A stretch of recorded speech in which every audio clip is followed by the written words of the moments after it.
मेरे दोस्तों, कैसे आप लोग। मेरी उम्मीद और मेरा विश्वास आपके साथ है सब कुछ अच्छा और बेहतर होगा। पहले तो मैं आप लोगों को बहुत शुक्रिया कहना चाहता हूं जो आप मेरी वीडियो को प्यार करते हो, इतना इन्फॉर्मेशन देते हो, मुझे भी रिप्लाई करते हो कि सर मुझे क्या इंप्रूवमेंट करना चाहिए, कौन सी वीडियो अपलोड करनी चाहिए। और हाँ, मैं आपसे एक रिक्वेस्ट करना चाहता हूँ, अगर आप इस चैनल पर नए आए हैं, इस चैनल पर मोस्टली आपको एजुकेशन से रिलेटेड, जॉब से रिलेटेड अपडेट मिलती रहती है। सिंगापुर में क्या चल रहा है, वर्क परमिट में क्या, विदेशों में चल रहा है क्या, एजुकेशन इंपॉर्टेंट है। तो इस चैनल को आपके करियर के लिए बहुत इंपॉर्टेंट है। तो अगर आप इस चैनल पर नए आए हैं, प्लीज़ लाइक से सब्सक्राइब द चैनल और ये वीडियो अपने दोस्तों, फैमिली ग्रुप, चैनल भी शेयर कर दो ताकि सभी को मोटिवेशन मिल जाए। सो आज इसी तरह से मैं एक ऐसा टॉपिक लेके आया हूँ कि किसी ने कहा था कि सर एमबीए करना है मुझे यूएस में, तो फ़ायदे क्या हैं यूएस में एमबीए करने की, जॉब अपॉर्चुनिटीज़ क्या है। क्योंकि देखो क्या है, कोई भी व्यक्ति, कोई भी स्टूडेंट जब कोई पढ़ाई करने विदेश के लिए जाता है तो एक लॉन्ग टर्म पर्सपेक्टिव के हिसाब से जाता है। कि ऐसा नहीं है कि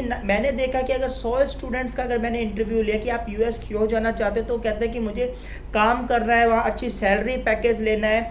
ऐसे मैंने 1% की मुझे पढ़ाई के बाद वापस आना है। मैंने 1% ही शायद होंगे जो रिच फैमिली से बिलोंग करते हैं और वो ये कहते हैं कि एमबीए करने के बाद या मास्टर्स डिग्री या हायर एजुकेशन लेने के बाद मुझे वापस अपने इंडिया में कुछ करना है। लेकिन मैंने 99% देखा है कि उनको विदेश में ही जॉब करना है। तो एक एमबीए एक अच्छा करियर हो सकता है हर किसी के लिए, मैं ऐसा नहीं कर रहा हूँ। लेकिन एक र्यूमर्स फैला हुआ है इंडिया में या कि एमबीए के बाद जॉब्स नहीं मिलती। लेकिन देखो एमबीए भी काफ़ी तरह का होता है। एमबीए में जॉब्स बहुत ज़्यादा है, एम्प्लॉयमेंट की अपॉर्चुनिटी आपके पास ज़्यादा है, विदेश में वीज़ा आपको ईजी तरह से मिलने के चांसेस है। ये है मास्टर्स की पावर।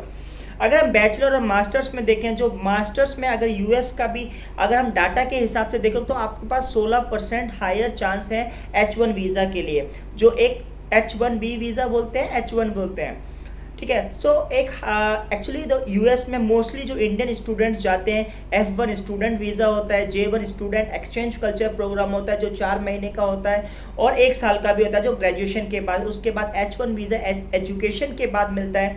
एक ओपन वर्क परमिट PSW होता है, वो स्ट्रीम के जो है एक ऐसा, अगर आप टेक्नोलॉजी, हेल्थ, साइंस के थ्रू आप पढ़ाई करने के लिए वहाँ जा रहे हैं, आपको 3 साल का PSW मिलेगा स्ट्रीम के अनुसार, means science, technology, engineering, management. अगर इस स्ट्रीम में आप जाते हो, मिस जैसे कहने का मतलब है अगर आप हेल्थ केयर में स्टडी में पढ़ने जा रहे हो, आपको 3 साल का PSW मिलेगा। लेकिन मास्टर्स में क्या है, आज हम मास्टर्स की बात करेंगे। एमबीए अगर आप यूएस करने जा रहे हो, क्या फीसेस हैं और क्या फ़ायदे हैं और उससे अपॉर्चुनिटी कौन कौन सी खुलती हैं। देखो ऐसा है कि यूएस एक बहुत ही number 1 economy in the world है। जॉब लेने में आसानी नहीं होगी, लेकिन अगर आपको जॉब मिल गई तो पैकेज लेने में भी आपको बहुत बड़ा पैकेज मिलेगा। जितना आपने एमबीए में खर्च करा है वो 1 साल के अंदर आपका कवर हो जाएगा। सो एमबीए जो होता है, मोस्ट प्रोबेबली जो मैंने देखा है, उसकी जो नॉर्मली फीस जो टोटली 2 साल की होती है, किसी में थोड़ा ड्यूरेशन कम होता है, लेकिन किसी में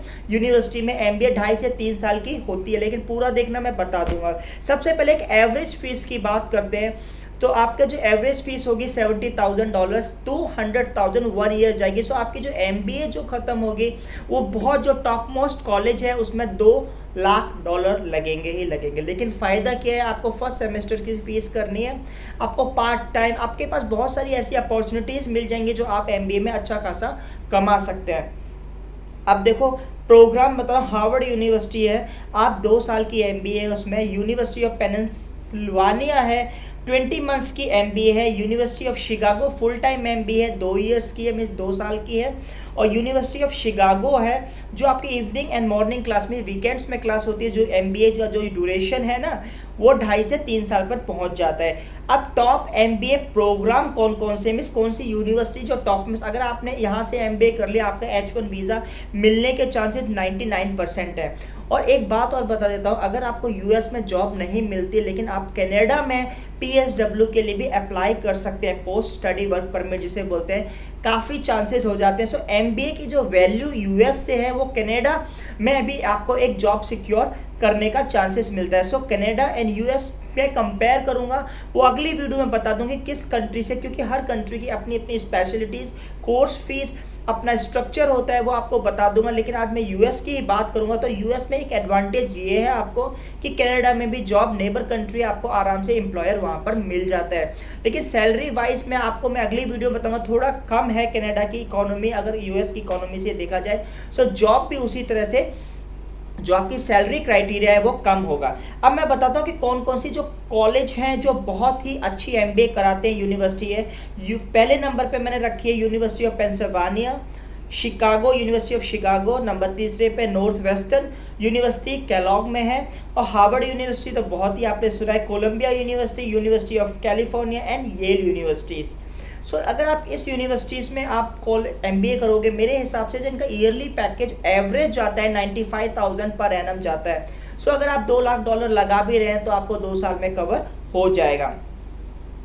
अच्छा, एक बात और किसी ने पूछी थी कि सर जो एमबीए होती है उसमें H1 वीज़ा जो होता है उसके चांसेस क्या होते हैं। तो देखो बता देता हूँ, H1 वीज़ा अगर बैचलर डिग्री, मास्टर्स डिग्री, आपको मास्टर्स डिग्री में आपके ज़्यादा चांसेस होंगे अगर आपके पास मास्टर्स डिग्री है। अब देखो कौन कौन से सेक्टर्स हैं जिसमें आपको जॉब ज़्यादा मिल सकती है। पहले में इन्वेस्टमेंट बैंकर्स, आपका लॉस जो इन्वेस्टमेंट बैंकर से अगर आपने एमबीए कर रहे हो, इन्वेस्टिंग से आप कर रहे हो, फिनांस से कर रहे हो, चीफ टेक्नोलॉजी ऑफिसर से आप कर रहे हो, इंफॉर्मेशन टेक्नोलॉजी से कर रहे हो, मार्केटिंग से कर रहे हो, हाई एंड मैनेजमेंट कंसल्टेंट आप बन सकते हैं, और कंप्यूटर इंफॉर्मेशन सिस्टम। सो अगर ये इन चीज़ों में अगर आपने एमबीए करी, आपके पैकेज बहुत अच्छा जाएंगे। अगर आप इन्वेस्टमेंट बैंकर के तौर पर अगर आप एमबीए आपकी डिग्री फिनिश होती है तो आप जा सकते हो वॉल स्ट्रीट में, आपकी सैलरी बहुत ही ज़्यादा होगी। अब कुछ फीस है जो एवरेज है 70 to 80,000 एवरेज जो फीस है, उसके आगे मैं डिस्कस नहीं करूंगा। मैं आपको बताऊंगा H1B वीज़ा जो होता है, हर साल 85,000 वीज़ा इशू होते हैं, जिसमें 65,000 बैचलर्स डिग्री के लिए होते हैं और मास्टर्स डिग्री के लिए 20,000 होते हैं। सो एक एमबीए अच्छा ऑप्शन हो सकता है आप जॉब लेने के पर्सपेक्टिव के। और देखो अगर आपने यूएस से एमबीए किया, आपको वर्ल्ड वाइड में अपॉर्चुनिटीज़ मिलेगी। अगर आप सिंगापुर में भी किसी मल्टीनेशनल कंपनी में काम करते हो, आपको एम्प्लॉयमेंट पास आराम से मिल जाएगा, जिसका पैकेज जो है 8,000 9,000 पर मंथ आपकी सैलरी बनती है। मीन्स 70,000 के आसपास आपकी सैलरी, एवरेज सैलरी बता रहा हूँ, हाई सैलरी का कोई उसमें नहीं है। जितनी आपके पास टैलेंट होगा उसको सैलरी। तो मैं आगे वाली वीडियो में ये बताना चाहता हूँ कि देखो पढ़ाई ही एक ऐसा जरिया होता है जहां आपको वीज़ा बहुत आराम से मिल जाता है। शायद आपको इंडिया से यूएस जाने में कोई एम्प्लॉयर ना मिले H1 वीज़ा के, लेकिन आपने पढ़ाई के हिसाब से गए तो 99% आपके चांस हैं कि वीज़ा आपको मिलेगा ही मिलेगा H1, क्योंकि आप उस इन्वायरमेंट में हो, आप फिजिकली प्रेजेंट हो। सो यही है एक एमबीए का फ़ायदा। और मैं तो सजेस्ट करूँगा एमबीए करनी चाहिए जो मैंने फील्ड्स बताई हैं उसमें। और उसके बाद ऑप्शन और भी हैं, वर्ल्ड वाइड एमबीए कर सकते हैं, लेकिन जो यूएस का है एक टॉप मोस्ट एजुकेशन जिसे बोली जाती है वो यूएस की है। सो इसलिए एमबीए वहाँ से करना चाहिए। कनाडा से क्यों करना चाहिए अगले वाले टॉपिक में बताना चाहूँगा कि कनाडा के फ़ायदे क्या है। यूएस में एमबीए करने के बाद आपको 60 दिन का ही वीज़ा मिलता है, लेकिन आपको पता है जब आप एमबीए करोगे तो आपके पास बहुत सारे एम्प्लॉयर आपको पहले ही हायर करने के लिए रेडी हो जाएंगे।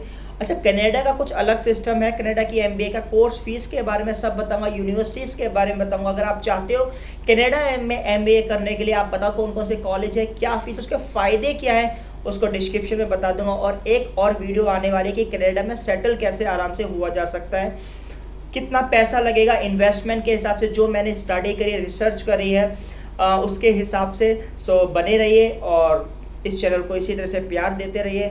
Thank you for watching this video.